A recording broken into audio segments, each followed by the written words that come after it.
let me get back in the place to be, back where I'm supposed to be. Before we do anything, we need y'all to like, share, and subscribe on YouTube, Choice Media Films. That's YouTube, ChoiceMediaFilms, Choice Media Films. Make sure y'all like, subscribe, share this video, and all the rest of our videos. All right, we're going to jump right into it because we've been going for a minute, so we ain't got no time to waste. We here to hit y'all with the sneakers right now, let y'all know what y'all got going on with Nike and Undefeated. They've been up to something. This is their first collabo we're going to get into. They're actually on their second one now, but we're going to show you the Undefeated Nike Air Terror Humara's. I don't know. I think I'm pronouncing it right. I got them though, and you should have them too. Undefeated times Nike. These joints right here, throwbacks. Y'all remember these? They came out. They came out in '97. Originally released in '97. The Nike Air Terror Humara's. They collaborated with a street brand out of LA right now called Undefeated. I'm pretty sure y'all familiar with the box logo. That's the four things with the slash in the middle. Y'all familiar with that? That's the logo on the box. Y'all might be familiar with, let me see if they got anything on here. Oh, they got that right there. I can see that on the back. That's the Undefeated. But y'all should be familiar with Undefeated, because Undefeated in the last definitely 7 or 8 years been smashing the game with dope streetwear. So shout out to Undefeated. Shout out to the collabo they got with Nike right now. These are dope. Throwback joints originally released in '97. Like I said, they dropped them in 2 colors. They dropped them in this tan with this sky and with the gray, which was hot fires. And I grabbed these because I was looking for something I could really rock out with, like gray sweatpants and stuff like that. Because I'm a sweatsuit dude, running around with the same sweatsuit on, week or 2. But it go to the cleaners. So for all my sweatsuit dudes, if you ain't doing nothing, make sure you grab these when you're just doing that kickback browsing and shopping. Get these joints because they fire. They got mad detail. You see the front, they got the spikes on them. Then you got hit with the suede. They hit you with the play on the side. Then they hit you with the dirty over there, so they'll play dirty on them. Like I said, you got the Undefeated on the back. And it's a classic Nike shoe. You can't go wrong with this joint. So they got this color out, and they also have the black ones out. If you go on Undefeated or Sneaker News or any of the websites, you'll see them. You'll see these colors, and you'll see the black ones. And they just released another color scheme to them too. And we'll get into those probably on the next episode. But I want to bring these to you and bring these to your attention. So they originally dropped in '97. Nike doubled back to do a collaboration with Undefeated on these joints right here. So sneakerheads must have. Y'all know what's up. I ain't got to talk. It don't matter if I don't know how to pronounce this joint. I know they're a must have, and that's why I got them. You know what I'm saying? And they fire. Something like this, I can even throw this on with some khakis and still step out. So I got my sweatsuit I could rock with them. I got the khaki look I could do with these. You could do a denim look with these, just like all around. So these are considered, let me see what actual color they're put on. Oh, no. Oh, these are artichoke brown and smoke gray. Artichoke brown and smoke gray. These dropped November 27th. Yeah. These dropped in and they out now. Like I said, they on their 4th collaboration with them. So there's a couple other dope color schemes. They got the black. They got a black with like a greenish blue. Some crazy ill colors I'm looking into now too. So if y'all ain't got these joints, man, make sure y'all get out here and get these joints. Undefeated collaboration with Nike.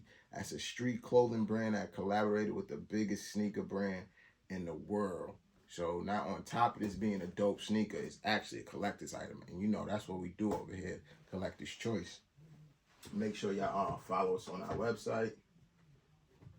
Make sure y'all shop on our website for all merch. That's 2cs.shop. All right, now we're going to get into some other things because y'all know what we all about over here on Choice Media. We don't talk about one thing, talk about a couple of things. So let's jump right into it. As y'all see back here, we got Jeezy's new book. Came out late last year. His new book. He got Congratulations to Young Jeezy. Adversity for Sale. Thank you to the person that got this for me. Very special person. Shout out to the person who got this for me. I was gifted with this, and I appreciate it from the first lady. I appreciate it. I didn't jump into it yet. After this episode tonight, I will be jumping into it. You know what I'm saying? I got this book about probably well over 3 weeks ago. I got this book, but Jeezy's new book, go get it. Adversity for Sale. He's talking about everything from the music business to his real estate business to the golfing. He's talking about his marriage in here, the divorce. I think he speaks about too. So make sure I go get this, man, and support young Jeezy with this new book he put out. Because you don't see too many rappers that's really going hard to do anything else besides rapping. So the ones that are, we got to appreciate them and take our time out and check out what they have to say. And guess what? Y'all know how I'm going to do it. After I bring the hope, I bring the smoke. And reading is fundamental. So let's jump into this. Jeezy's wife, Jeannie Ma. Let's see if we can get this up here. Yes, Jeannie Ma. Jeannie Ma is saying that hold on, is this video? See? No, it's not video. Okay. But basically it says, although young Jeezy and Jeannie Ma signed a prenup, she's asking the judge in their divorce proceedings to throw out the prenup because she didn't have time to read it and fully understand what she was signing. If the judge allows this, she may be seeking half of the assets even with the prenup. Wow. So Jeannie Mae is saying, Jeannie May, I don't know how to pronounce it. Matter of fact, I do know how to pronounce it. Jeezy's ex-wife. Well, because we know how to pronounce that all the way. Let's see. No, wait, it says it raises significant concerns about the adequacy and thoroughness of the due diligence process. Reading is fundamental. I just said that. I just showed y'all. Make sure I get the Jeezy book. Her brother get some bread. He got court fees right now too. You know how we get when we get into them courts, man. Shit costs money. Reading is fundamental. How do y'all feel about that? Jeannie Ma is saying that she did not, or she wasn't able to read the prenup thoroughly and didn't understand the prenup. Well, what does this say? I don't want to put words in her mouth. Let's go back to here. Oh, it says proceedings that she didn't have time to read it and fully understand what she was signing. Now, I feel like you know what the saying is, people make time for what they want to make time for. Anything that's a contract, you got to make time for that. Anything contractual, you have to make time for. You can't just be putting your name on anything because you don't know what it's saying in the contents and in the details. So that's why you want to read through it. You want to hire the right people to read through it. So when you get to the time, when it's time to be applied, you don't have to be, because she's asking for it to be removed because she didn't understand and take. That's not Jeezy's fault. That's your fault.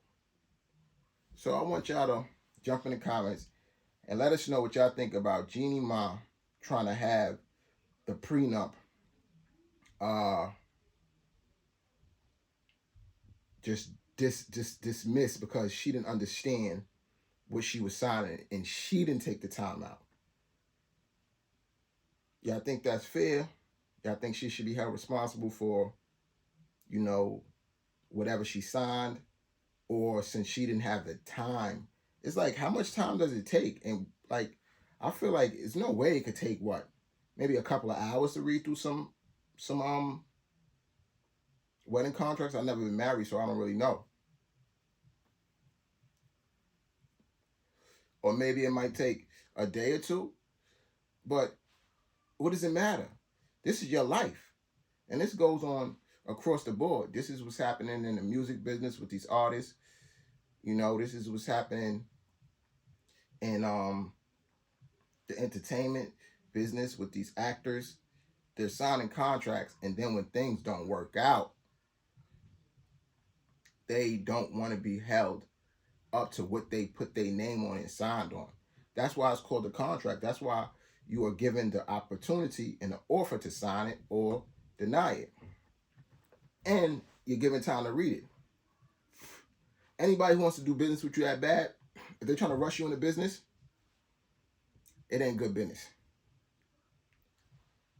If you can't fit it all on one page, somebody told me it ain't good business.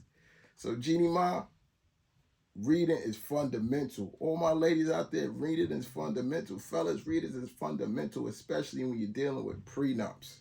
So make sure y'all go get that new Jeezy book, Adversity for Sale, because reason is fundamental, and we got it. You know what I'm saying? So like I said, jump in the comments. Let us know what y'all think about that. Me personally, I think that she should be held accountable. She should be held accountable, number one, because she signed it. She had time. You know what I'm saying? Because unless she signed it an hour before he married her, then that's different. You know, but aside from that, she had time. So I feel like she should be held accountable for that. You know, it's business. We have to deal with business. All right, let's jump into some things that have been being said about hip hop from Eric Sherman. Let's see if we get some time on this.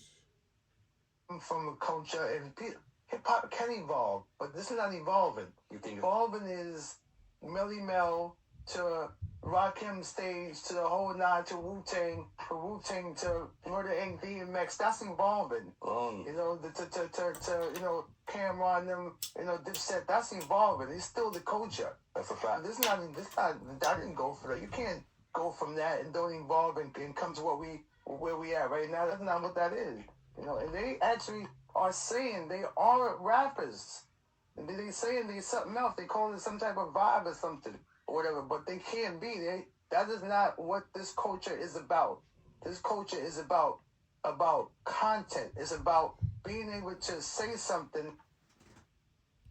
All right, that's Eric Sherman speaking on the present state of hip hop and what's categorized as hip hop. And he's saying that he doesn't see the music that these young kids make today as hip hop. And again, up here on Choice Media, we like y'all to comment, man. Getting them comments on YouTube, getting them comments on our Instagram, getting them comments on TikTok, and tell us y'all opinion. That's his opinion on it. You know, gonna spin it back one more time so y'all can hear the brother and hear what he got to say specifically. Then we're gonna let y'all know what we think. That hip hop is just not hip hop. I just think that they should change the name. I know we should and that's no disrespect, but it's not what that is. Yo, hip hop is what it is. It comes from a culture, and hip hop can evolve, but this is not evolving. You think evolving is Melly Mel to Rakim stage to the whole nine to Wu-Tang to Murder Inc. DMX. That's evolving. You know, you know, Cameron them, you know, Dipset. That's evolving. It's still the culture. That's a fact. This not. I didn't go for that. You can't go from that and don't evolve and come to where we at right now. That's not what that is. You know, and they actually are saying they are rappers. And they saying they something else. They call it some type of vibe or something or whatever. But they can't be. That is not what this culture is about. This culture is about content. It's about being able to say something. Now, I agree with him on some things he said, not on everything, because I don't agree that it hasn't evolved, because it has. Because he speaks about Melly Mel, he speaks about Wu-Tang, he speaks about Dipset. You now have artists who have things like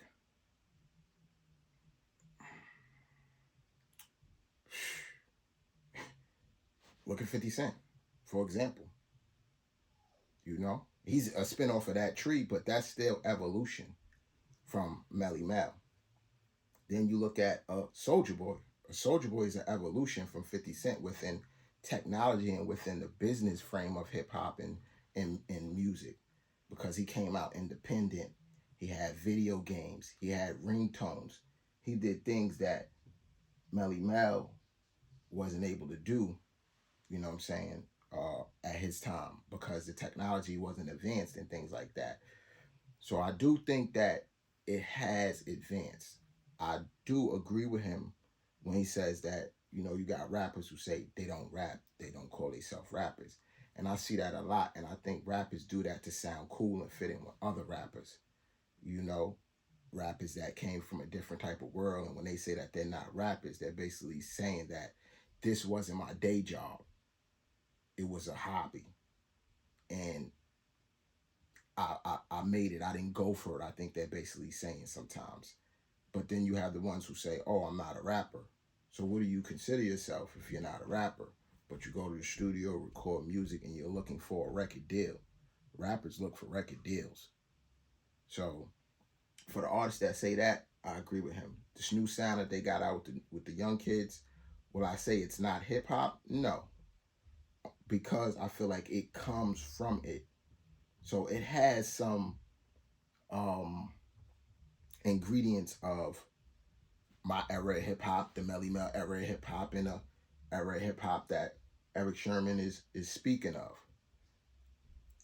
and it has a new identity too because Melly Mel and them looked at Wu Tang like that, same way Wu Tang is looking at the young crowd like that.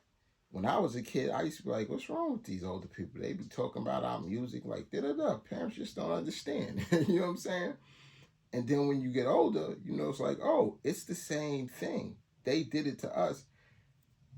We're doing it to them. And that's because, what was it? The same obstacle, understanding. So I feel like it's a lot of misunderstanding between the type of music that the youth makes now and the type of music that we made when we were younger because it's a different world. It's all kind of things that fall into that. It's a different business.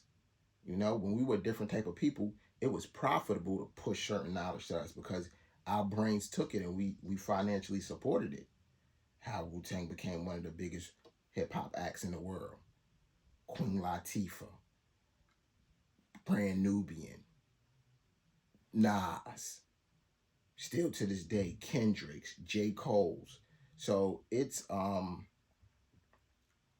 mixture of that too, that the people are receptive to the type of music that these kids are making because they're speaking for the present space of their world today.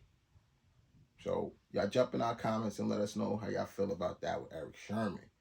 We gonna jump into this man right here because he says something deep. This is DC Curry, and he discusses what's going on right now in the entertainment business, and I've seen it myself, and I kind of shy away from it. I don't really like to support it because it to me is kind of deceiving. Um, is really deeper than rap. When I say something is deeper than rap, I mean that it's not really as simple as it seems, and it's very very what would I say? It's not helpful to it's not helpful to the youth. It's not helpful to the youth or to our nation as a people. So we're gonna go into DC Curry and what he's saying because I know a lot of people ain't seen him in a while.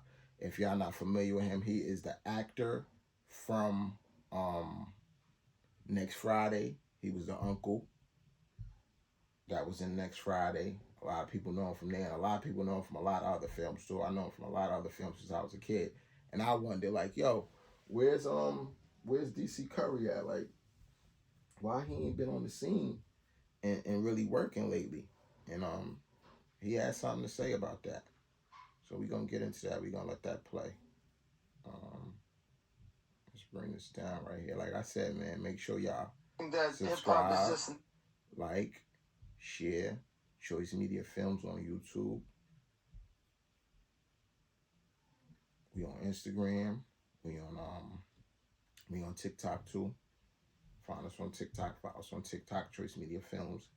We there. All right, let's jump into DC Curry and what he got to say about the acting business and what's going on in there today within our world and what's being projected or wants to be projected. in his opinion. Let's get that.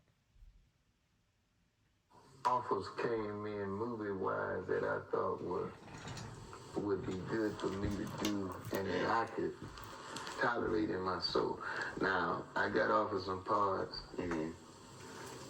that I said I can't do that. Even though it's acting, I just, and then it would start messing with your mind. Why would they offer me a part like that so far away? What do you want me to be a woman for? When you got black women actresses who are funny in Hollywood, been out there trying to make it, and you want to give me a part like that? So they try to put you in a dress? Yeah. Wow. And it was kind of like, you know, you gonna bite that bullet and then you in. Well, you got the wrong nigga. Turned out a few of those. It cost me, career-wise. I don't give a damn. All right, that's DC Curry.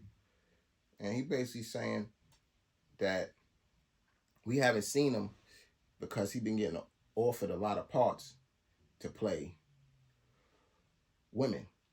And he doesn't understand why they want all these black men to be playing black women in these movies, even if it's a comedy, because you got a million black women that act that are funny. So I want y'all to jump in our comments and tell me what y'all think about that. Me, I agree with him because he said I stand down. I don't really care about the money, you know? And I agree with him because I feel like that is promoting and that is influencing certain behavior on children. As humans, we have what we call learned behavior. So some things that we feel as right and some things that we feel like are normal and natural are actually influences, because that's all we have seen since we were a child, and that's what was showed to us about certain people that told us this was okay and this is the right thing to do. I think that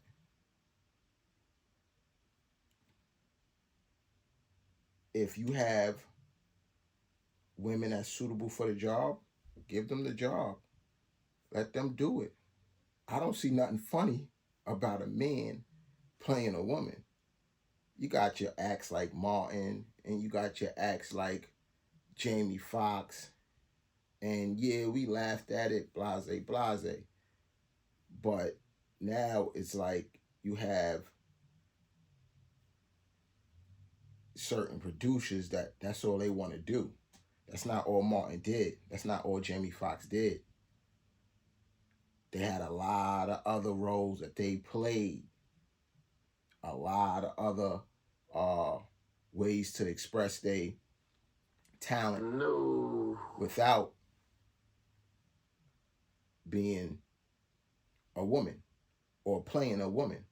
Because like I said, to a point, it's kind of deception, because a little kid is looking at it like, oh, no, that's not a woman, that's a man. But can men act like women? It's like, So I feel DC Curry on that, man. And I want y'all to jump in the comments and let us know how y'all feel about that. DC Curry saying he hasn't been offered more movie roles because they started offering him a lot of roles with him portraying and playing parts of a woman, and he wasn't cool with it. He didn't feel like that was something he wanted to do, and that he didn't feel like that's how he wanted to be portrayed. Shout out to DC Curry. So I'm with him on that. If you got sisters to play the parts, why is you hollering at men to act like women? So we're gonna get into some more stuff. Let's get it back there. And let's get it open up. See what else we got. Also, if y'all didn't know, our boy Pac did some more numbers. Y'all know Pac always doing crazy numbers.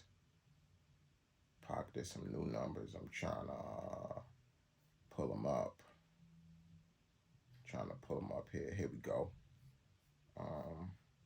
Yeah, it's the Pac information. Rest in peace to Tupac, great artist. He just did something crazy on Spotify where right now All Eyes on Me just became the first album from 1996 to reach 3 billion streams on Spotify. So Tupac got the first album from 1996 to reach 3 billion streams on Spotify. No other album in 1996 has reached 2 billion. Shout out to Tupac. And this album right now is getting a lot of controversy, a lot of people speaking about it. And first I seen Daz speak about it because I guess somebody tried to say Daz said that he and Death Row made Tupac. And he was clearing that up, that he never said that and he never felt like that. He was giving his input. I seen Fat Joe. Fat Joe had some input on it. And it's crazy because I mess with Pac. I mess with the Machiavelli album heavy. Out of all of his catalog, I listen to Machiavelli heavy because music with me is a connection. And most of it is connected with a time.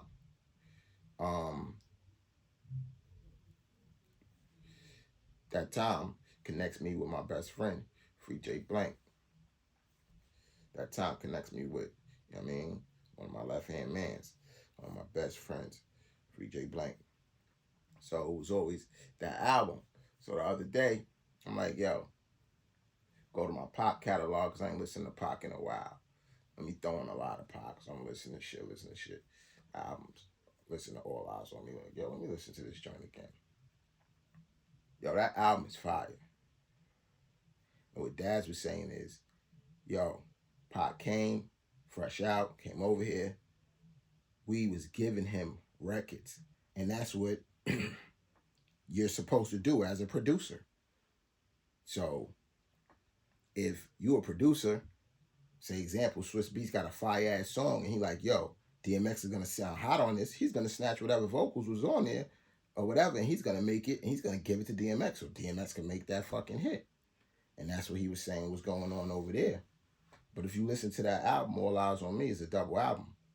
That shit got fucking bangers. Mad bangers. And to me, that might be Tupac's most versatile album. I can understand why it's one of the most selling or the most selling. Because if you listen to it, it just got so many bangers, so many different songs that hit them topics. You know what I'm saying? That give you a full album, a full feel on all around. Political, spiritual, streets.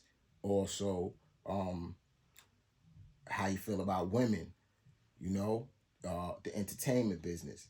All around, all them records is just so well-rounded. And if you know music and you listen to it, and I listened to it that time knowing, now getting the knowledge of how many people had input on this and all that, you listen to the records, most of them shits don't sound alike. You know what they sound alike? Because they sound like Tupac. The beats and shit is all different type of production. Because it's mad different type of producers. So it's, you know what I'm saying? It's like, and it takes an ill artist to be able to do that. That's why these artists now, and it's nothing against that, and that's what you're supposed to do, and that's how it is. But it's harder. It's easier to lock in with a sound. It's harder to go there and just rock with, okay, this producer, rock with the next producer, and rock with the next producer, and I'm making records for, you know what I'm saying, a album. So you gotta be very talented to do that. And the album deserved that, and it deserves everything it gets because they went in there and they got busy on that project. And everybody that put in on that project, man, shout out to y'all because y'all did y'all thing. Had All Eyes on Me, classic Tupac album. So congratulations to Pac, the family, forever here in our presence. He's like, he's a martyr. He's a hip hop martyr. He is a hip hop martyr. He's along with the DMX, the Nipsey Hussles, the Big. He's with all of them. So we expect that behavior from Pac, man. Still out there breaking records and busting numbers up. Shout out to Pac and all that. Let's see. We're going to get into another joint we got over here that we was checking out that dropped on our lap. It's Nas right now.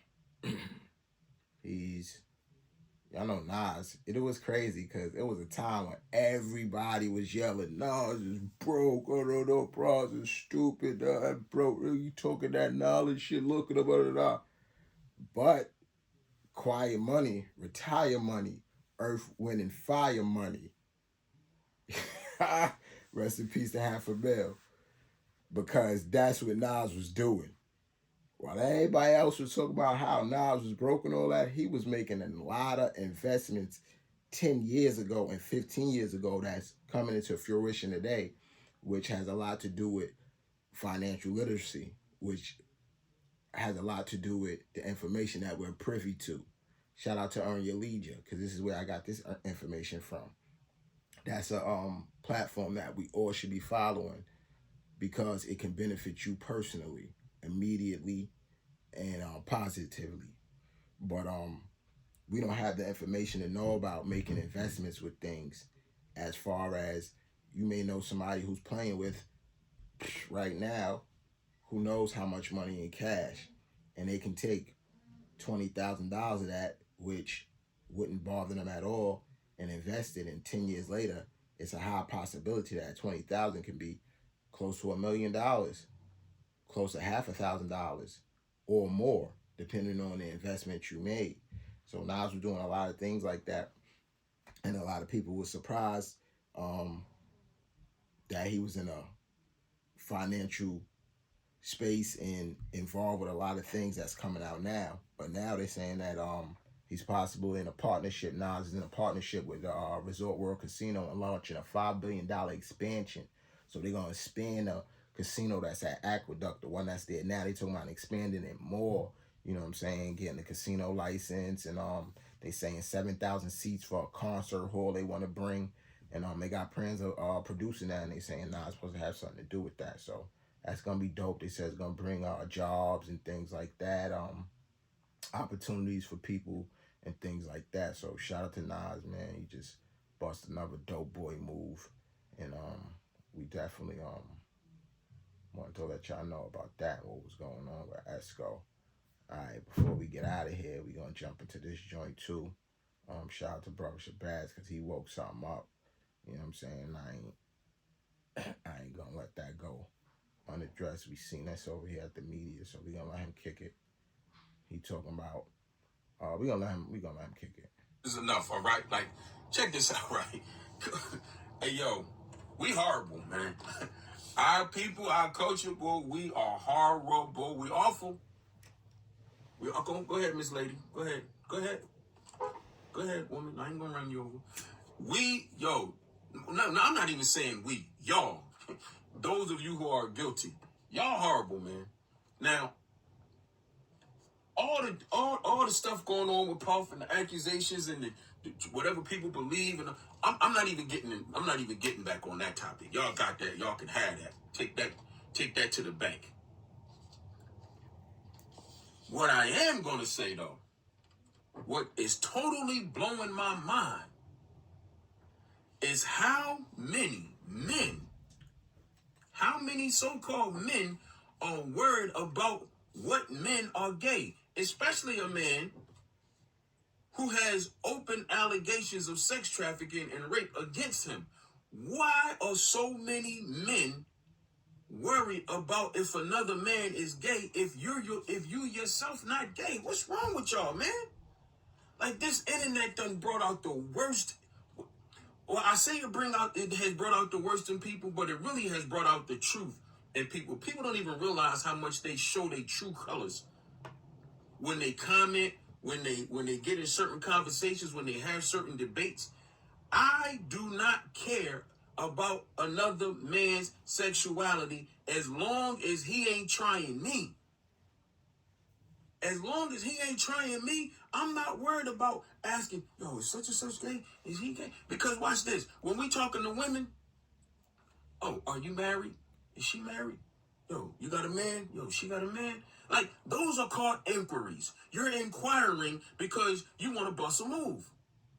So as far as I'm concerned, all y'all men who keep having all of these conversations and questions and dialogue about whether other men are gay or not, won't y'all just come on out and push up on whoever it is that you like?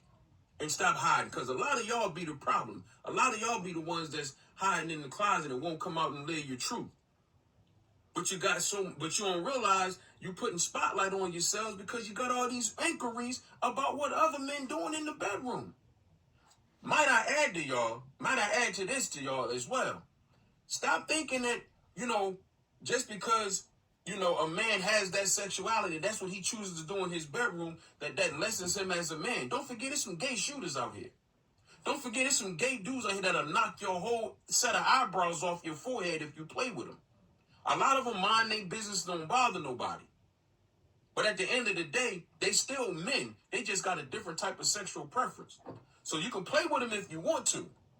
But at the end of the day, if you're not a gay man, why do you care about what man is gay if that gay man has not approached you for gay activity? The hell is wrong with y'all? Shout out to Brother Shabazz, man. He just pretty much summed it up. We gotta fix up, because we catch ourselves right now, and I'm stepping into the field, but stepping in with a different agenda. Certain stuff is for females, certain actions. Men, we gotta start really performing like men and staying out of the gossip and helping it spread and promoting it, and let's deal with the facts, and then let's deal with the answers, and let's deal with things that are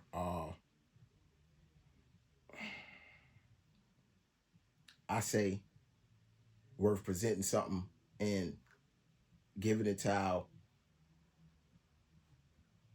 viewers. So with all this that's going on right now, and everybody trying to blow up this dude, and everybody pointing at this dude and saying this dude's like, yo, what you really care for? I agree with him. What you really care for? But like I said, I like to see what y'all want to say. I like to know how y'all feel about it. How do y'all feel about, everything going on right now? And that was a clip that dealt with Andrew Tate, Puffy, and Meek. Because I'm not sure, but I know Andrew Tate did make a comment and an accusation. You know what I'm saying? And it's like, what you care for though? So when you going in and fishing in certain ponds, you want to swim there? If you don't want to swim there, you ain't think about getting wet there. What you care for? So drop in the comments, man. Let us know. All right. We're going to get into a little more before we go, because we got a little more time.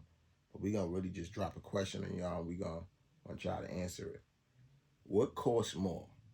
Does it cost more to be single, or does it cost more to be in a relationship? Want the ladies, want the fellas, both of y'all jump in the comments. Tell us what y'all think. Me personally, I think it costs more to be wasting your time. I don't care if you're single or in a relationship. If you know that shit is a waste of your time, that shit costs more, because your time cannot be replaced. Anything else could pretty much be replaced. You're going to find love again if you was in love, you know what I'm saying, somewhere in life, within something, if you a righteous person. Anything financially, you could get that back. Any other things, you could get that back. But the time is, to me, the most precious thing that comes out of all this, because it's like, damn, I could have been doing something else with my time. So whether you single or you in a relationship, the time you give into other people, remember, you could be giving that shit to yourself and getting back way more. Way more. So, y'all jump in our comments. Let us know what y'all think. Appreciate y'all being here with us. Make sure y'all like, share, and follow. Subscribe on YouTube. Hit that button. Choice Media Films. CMF is the best. Make sure y'all follow us on the gram. All for the merch. Y'all know where to hit us at. 2cs.shop. That's 2cs.shop. Use that discount code. 2Cs get you $5 off anything in stores. So just stay tuned because we'll be back. Make sure y'all catch the kicks. Go get those because those is hot. Get the book from Jeezy. And you know how we doing. We out. Peace.